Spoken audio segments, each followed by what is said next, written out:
In diesem Video zeige ich dir, warum der israelische Geheimdienst Mossad im Iran erfolgreicher operiert als jeder andere westliche Geheimdienst und warum Teheran bis heute nicht versteht, wie tief er im eigenen System steckt.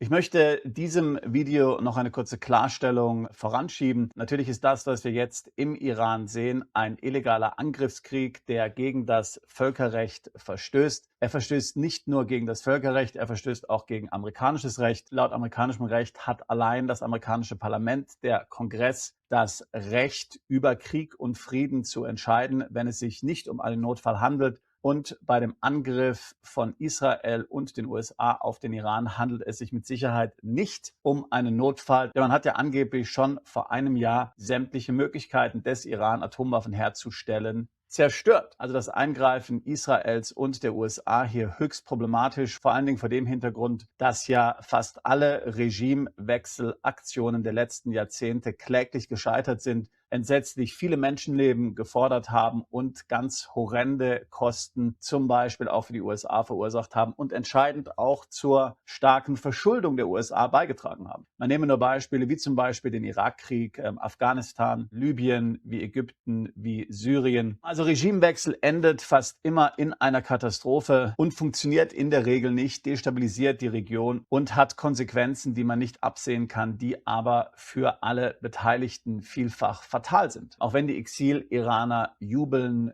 dass das Mullah-Regime hier möglicherweise kurz vor dem Ende steht, dürfen wir nicht darüber hinwegsehen, dass die Art und Weise, wie es zu diesem Regimewechsel kommt, höchst problematisch ist und dass der einzige Weg, wie es nachhaltig in einem Land zu Frieden und Demokratie kommen kann, der ist, dass aus dem Land selbst heraus Kräfte erwachsen und Kräfte entstehen, um zu einem Umsturz zu kommen, hoffentlich zu einem friedlichen Umsturz. Wir haben das ja zum Beispiel beim Fall des Eisernen Vorhangs gesehen, zum Beispiel bei der deutschen Wiedervereinigung. Und auch wenn das möglicherweise viele Jahre, viele Jahrzehnte Geduld braucht, so ist das, wie gesagt, die Voraussetzung für Frieden in der Region. Wir hoffen also, dass alle Beteiligten möglichst bald zum Verhandlungstisch zurückfinden, auch wenn man ganz ehrlich sagen muss, dass sich die Amerikaner und die Israelis hier viel Vertrauen verspielt haben. Denn man muss ja sagen, sie befanden sich in Verhandlungen mit dem Iran in der Schweiz, als es zu diesen Angriffen kam. Wer wird also jemals noch den Amerikanern vertrauen können, wenn es um Verhandlungen geht, wenn man damit rechnen muss, dass man während eine Delegation am Verhandlungstisch sitzt, dann hier hinterrücks militärisch angegriffen wird. Nun aber zurück zu unserem eigentlichen Thema. So schlimm diese Aktion im Iran auch ist, so muss man natürlich auch anerkennen, dass gerade die Ausschaltung von Ali Khamenei höchst spektakulär war. Das war ja der Auftakt des Krieges. Letztlich in den ersten Minuten dieses Krieges hat man den Rückzugsort von Khamenei bombardiert und zerstört und dann den geistlichen Führer des Iran getötet. Noch am gleichen Tag kam es dann zu etlichen anderen Enthauptungsschlägen. Also viele der militärischen und politischen Führer des Iran sind ausgeschaltet worden. Und da fragt man sich natürlich, wie ist denn sowas überhaupt möglich? Gerade Khamenei war ja einer der am meist beschützten Personen, würde ich sagen, auf der Welt. Man hat natürlich gewusst, dass sein Leben hier ständig in Bedrohung ist. Er hatte schon gar keine Elektronik mehr, die man irgendwie hätte tracken können. Er hat ständig den Aufenthaltsort gewechselt. Er hat sich verkleidet, er hat sich versteckt, er wurde im Geheimen transportiert. Und das gilt natürlich auch für viele andere der Führungsriege des Iran. Diese Enthauptungsschläge, sie sind natürlich auf den israelischen Geheimdienst Mossad zurückzuführen, der hier die iranische Elite, die iranische Regierung schon seit Jahren bis auf die höchsten Ebenen unterwandert hat. Wir haben das ja nicht nur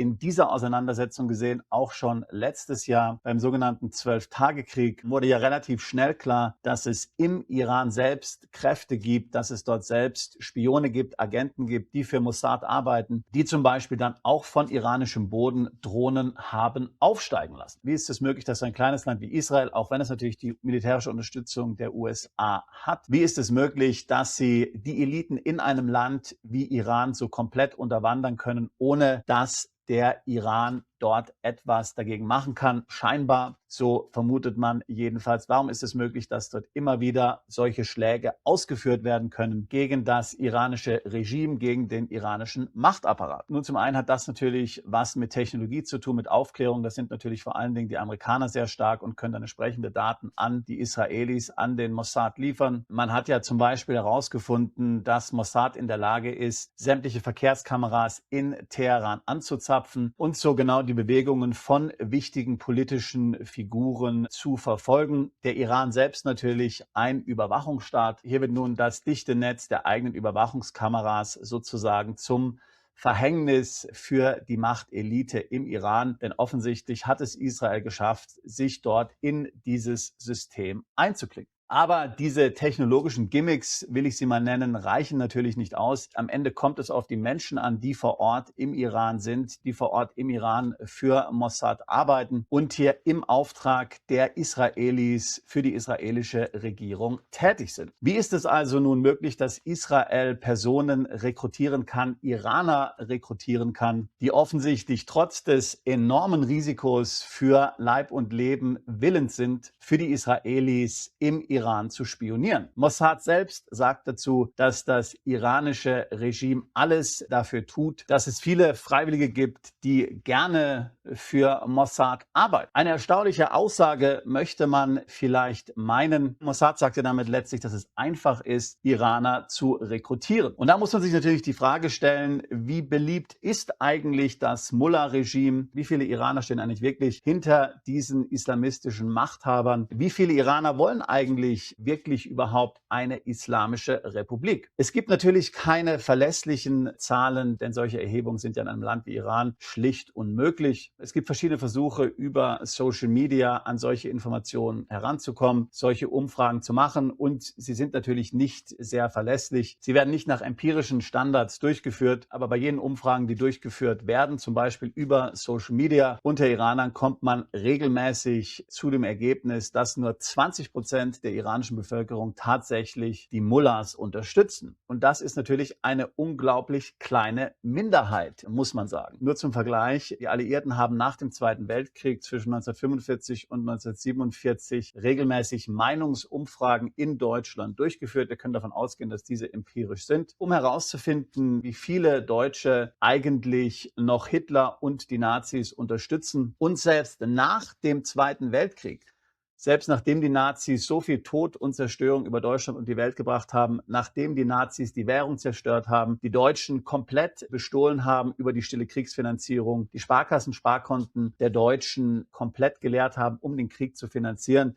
die Deutschen in Armut gestürzt haben, hielten immer noch 40% der Deutschen eigentlich die Ideen der Nazis für gar nicht so schlecht, aber eben einfach schlecht ausgeführt. Und auch Hitler selbst hatte zu dieser Zeit noch einen ziemlich hohen Rückhalt in der Bevölkerung von ebenfalls fast 30-40%. Nun, man muss hier natürlich sagen, dass viele der Gräueltaten der Nazis und eben zum Beispiel auch die stille Kriegsfinanzierung noch gar nicht so bekannt war unter den Deutschen. Von dem Hintergrund natürlich auch des Traumas der Zerstörung des eigenen Landes und des verlorenen Krieges mag man diese hohe Zustimmung den Deutschen vielleicht nachsehen. Ich habe das jetzt hier nur gesagt als Vergleich hier, damit du mal siehst, wenn nur 20% der Iraner das Mullah-Regime unterstützen, dann ist es natürlich eine relativ kleine Minderheit. Also die meisten Iraner, wenn man diesen Erhebungen zumindest Glauben schenken kann, möchten einen Regimewechsel. Sie möchten unter normalen Verhältnissen leben, möglicherweise sogar in einer westlichen Demokratie leben. Und das ist natürlich etwas, was den Israelis und dem Mossad hier zugutekommt. Aber natürlich reicht so eine allgemeine Unzufriedenheit noch nicht aus, um dann wirklich auch Spion zu werden. Da steckt dann schon mehr dahinter. Und auch hier muss man natürlich sehen, wie sich das Regime verhalten hat, wie viele Leute hier grausam getötet, gefoltert wurden. Wir haben es ja erst vor kurzem wieder gesehen bei den Unruhen, die im Iran stattgefunden haben, im Anschluss an diese Proteste. Es gibt also verschiedene Volksgruppen, es gibt verschiedene Minderheiten, die hier dem Regime gegenüber sehr feindselig eingestellt sind. Und einer dieser Gruppen, das sind natürlich auch die iranischen Juden. Man muss sich ja immer vergegenwärtigen, dass traditionell die Perser und die Juden ein sehr gutes Verhältnis hatten. Es war laut der Bibel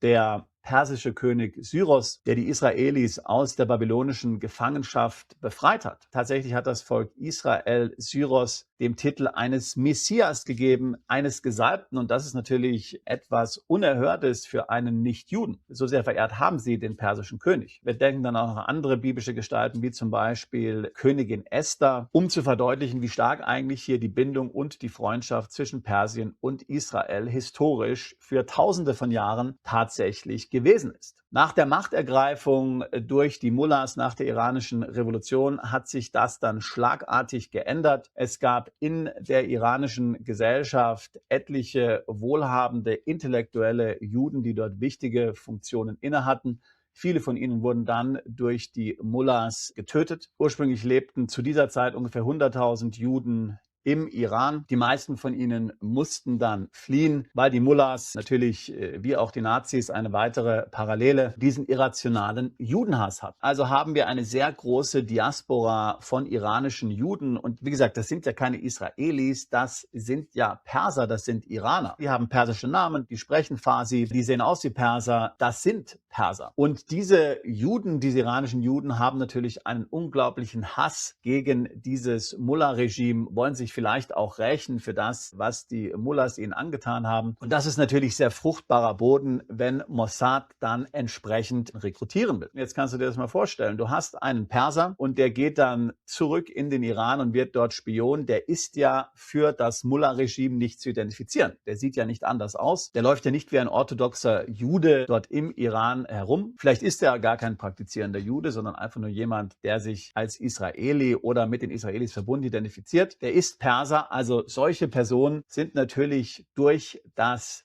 Regime absolut nicht identifizierbar. Wenn wir so im Westen immer von Terroristen sprechen, dann meinen wir ja meistens islamische Terroristen damit, ausländisch aussehende Zottelbärte, sage ich jetzt mal, die sich auch ganz anders kleiden, die vielleicht auch gar nicht richtig Deutsch sprechen. Und die sind ja jetzt in der deutschen Bevölkerung sehr einfach zu identifizieren. Stell dir mal vor, es gäbe jetzt in Deutschland Terroristen, die tatsächlich Deutsche sind, die wie Deutsche aussehen, die gute Jobs in Deutschland haben, die nicht auffällig sind. Diese sind ja praktisch für die Sicherheitsdienste nicht zu identifizieren oder nur sehr schwer zu identifizieren. Man hört ja immer wieder mal so vereinzelt, dass es da zum Beispiel russische Spione gibt.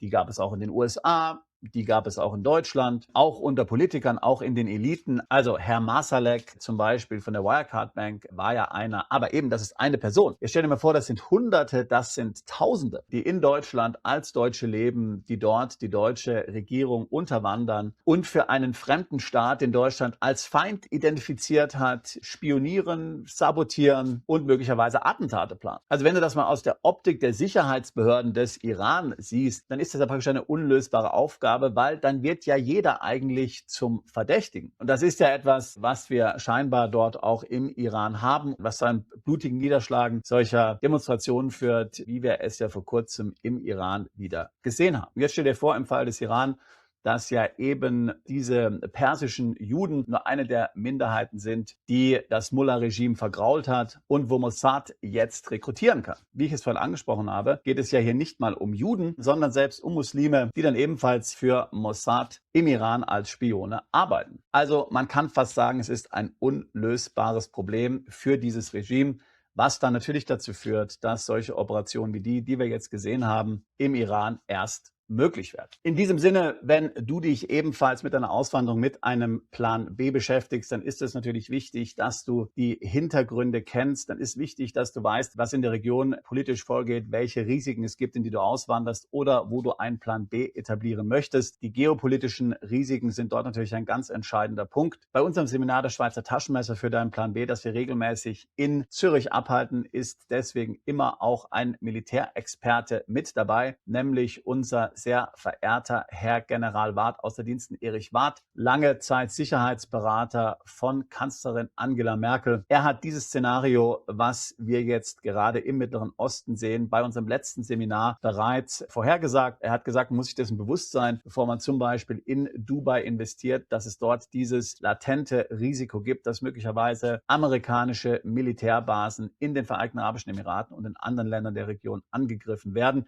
Genau das ist jetzt passiert und viele, die gedacht haben, naja, ich möchte vielleicht einen Plan B in Dubai etablieren oder ich möchte vielleicht sogar nach Zypern umziehen, haben es sich dann nochmal anders überlegt und vielleicht andere Auswanderungsziele identifiziert. Andere wiederum nicht. Ich meine, man muss ja sagen, die Vereinigten Arabischen Emirate besonders haben sich jetzt hier relativ wacker geschlagen. Die meisten Angriffe der Iraner konnten abgewehrt werden. Es gab geringe Schäden. Also man könnte ja auch sagen, das System dort funktioniert, die Abwehr funktioniert, das Leben geht weiter, auch wenn es natürlich gerade am Flughafen und für viele Besucher jetzt zu sehr lästigen Schwierigkeiten kam, wieder nach Hause zurückzukehren. Also, wie gesagt, setz dich mit den geopolitischen Risiken auseinander, wenn du in ein Land auswandern willst oder dort einen Plan B etablieren willst. Schau dir an, was wirklich im Hintergrund passiert.